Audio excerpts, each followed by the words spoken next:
ஆதாம் ஏவாள் கர்த்தர் வார்த்தையை கவனமாய் கேட்டாங்களா? இல்ல. என்ன செஞ்சாங்க? பிசாசு சொன்னதை கவனமா கேட்டாங்க. ஆண்டவர் சொன்னதை கேட்கல. பிசாசு சொன்னதை கவனமா கேட்டாங்க.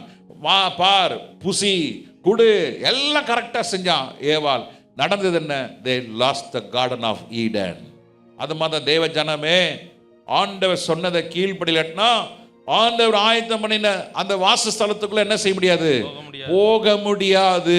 நீ லட்சமா கொடுக்கலாம்.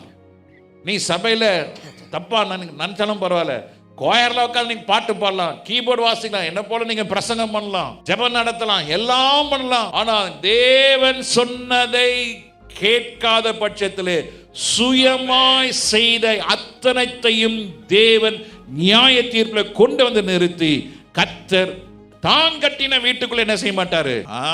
அந்த தேவ ராஜ்யத்துக்குள்ள திறவுக்குள் யார்கிட்ட இருக்கு? யார் கையில இருக்கு?